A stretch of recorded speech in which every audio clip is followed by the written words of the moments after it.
Girlfriend of 2 years cheated with my neighbor and now lives there. About a month ago, I ended my relationship with my girlfriend of 2 years. She began going back to school a few months ago and has been carpooling with a man from her area to go to and from classes. He claims to be an expert at manipulating people and circumstances the first time I meet him, which I find to be true. Since the beginning, I had a negative opinion of him and had informed my girlfriend that I believed he had terrible intentions and that he had a thing for her. She claims that he is not her type and that they are just friends. I make the decision to refrain from being the controlling kind and to put my faith in her. Forward to our anniversary, and she calls out of work claiming her back is hurting, but ends up performing a side job with her neighbor instead of going to her office. She doesn't get home from her part-time work until practically the wee hours of the morning. She said her phone had died, despite the fact that the person she was with had my phone number. He placed me on a no-contact list. When I approach her about infidelity, she completely denies it. After a while, she stops doing anything to assist out around the home and is always hanging out with her pals instead. It's Halloween a couple of days after our anniversary, and she asks me to go out and purchase pumpkins and wine so that we may carve pumpkins together. She's dressed in a terrible Halloween costume, and while we're driving home, she receives a text informing her that she's been invited to dinner and that I'm not. So I offer her an option, and she expresses her desire to be dropped off at the neighbor's house.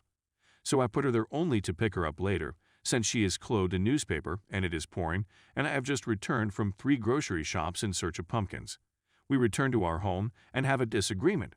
She gets paid the next week, and I ask her to go out and acquire dog food for me since I'm broke and couldn't get any. After a few days of deceiving me into believing she had money, I discover that she had spent all of it on her friends. When I discovered she had spent $300 of my money, I ejected her from the house. She's now 6 homes down the street. In order to get out of my neighborhood, I had to drive by his home. By the way, he lives with his parents.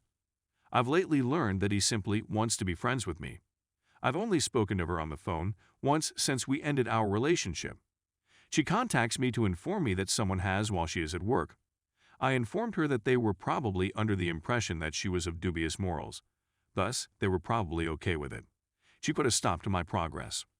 Story 2. Caught my husband of 22 years cheating. I realized that my spouse of 22 years had been having an affair the week before Thanksgiving. In the preceding several months, I had noticed a few inexplicable occurrences, so I examined his text history, really simply to set my mind at ease, and it was all there. Our relationship is filled with expressions of affection, pet names, plans for get-togethers, and grievances about one another. Not only that, but it happened within the preceding 24 hours. It was only when I confronted him with the information I had learned about his relationship that he acknowledged to having an affair. He said that the relationship began in February 2020 and had been continuing on since then. That's a period of 1 year and 9 months. I was really taken aback. I knew she was a colleague with whom he had a friendship, but I trusted him and never imagined he would go so far as to cross the line. Following the incident, he went to meet her and informed me that he had stopped the relationship because he only ever wanted to be with me. He said that the only reason he was with her was because she made him feel desired. He was behaving at home throughout the affair as if he wanted to reignite our relationship now that the kids are away at college, which isn't entirely accurate. We were going on dates with each other and creating more time for one another. However, in his messages, he said that we were living together like roommates. The fact that I've never done anything like that with housemates surprises me. To put it another way, he was dating both of us at the same time. I didn't really think the affair was finished, so I used Find My iPhone to hunt him down, and he continued to visit her for the next 3 weeks after that. He took her out to dinner and a performance both Friday and Saturday nights the weekend before Christmas, one of which was a double date with another employee on the Friday and Saturday before Christmas. On Sunday morning, when he left the house on what he said was an errand and headed straight for her house, I finally admitted that I knew everything. As a result, he ended his relationship with her once again, allegedly, due to the fact that they had a lot of things to discuss.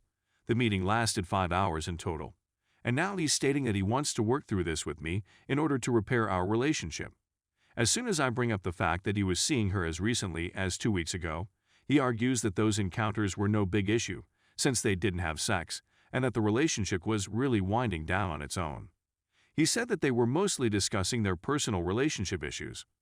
The writings I had seen 3 weeks previously did not seem to indicate that anything was coming to an end. As a result, I'm now attempting to figure out what to do. He seems to be earnest in his desire to correct the situation, and he has promised to go to therapy. He tells me on a regular basis how much he loves me and that I am his full universe, and I believe him when he says this. I haven't seen him with her yet, and he's been very cautious to keep his whereabouts under wraps for the last several days.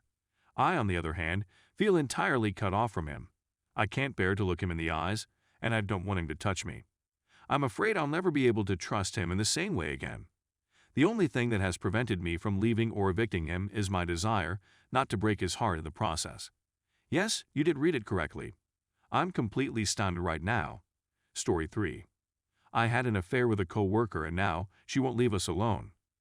We've had a difficult road to travel, but we're making progress toward reconciliation.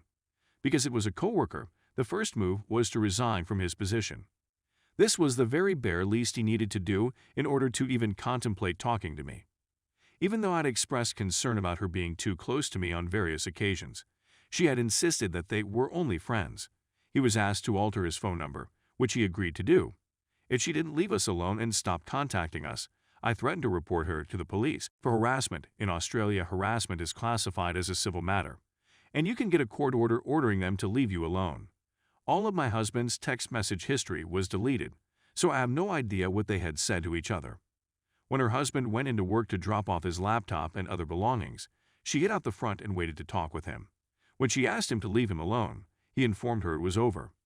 Following that, we have a week of sobbing and working out to see if we can even rescue this situation. As soon as I return to work, she appears outside my kid's school on the Friday of the following week in an attempt to ambush my husband, since she knows he picks up our son. It is her request that he not notify me since she does not want me to contact the police as a result of this. She tells him that she loves him and that she will be waiting for him when he gets back. Specifically, she wants to know whether she may drop off the Christmas gift she purchased him to our home for him. He tells her I wasn't there, but this is what he says, that even if things don't work out between me and him, he will not go to her, that he will tell me, and that she should leave us alone. She had promised herself that she would never contact him again. My spouse informs me right immediately and then goes into a panic episode for a few minutes. He said he felt as though he had been ambushed and that he had lost control. It had a significant impact on him and brought home just how terribly he had screwed up our lives. He was quite sorry, and he was certain that he had been forceful enough that she would not approach him in the future. The two of us continue on with our lives, starting with MC and moving towards reconciliation.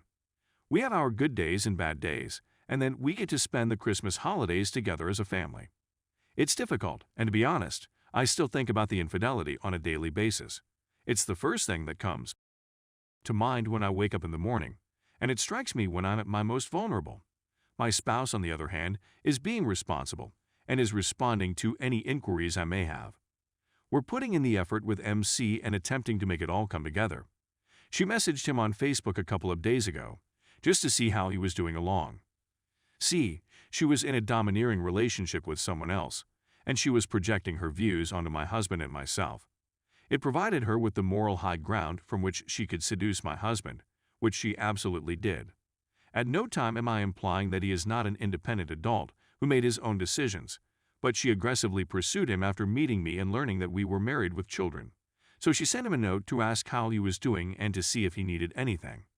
As a result of everything I'd heard about their relationship, I wasn't shocked when she reached out to my husband. However, he was dead serious about getting back together with my husband. He immediately phoned Police Link to find out what his options were, and the following day, we were down at the police station filing a complaint with the officers. We must first file an order with the court and then submit it to the court. We will then be given a court date, at which time the judge will determine whether or not it becomes a criminal issue if she attempts to contact him or us again. All of this has pushed it back to the forefront of my consciousness. For example, he knew her address since it was the location where they the story of how she bought him gifts, but he instructed her to return them because I would find out. The fact that I actually care for him and that it kills me every day is a horrible sensation.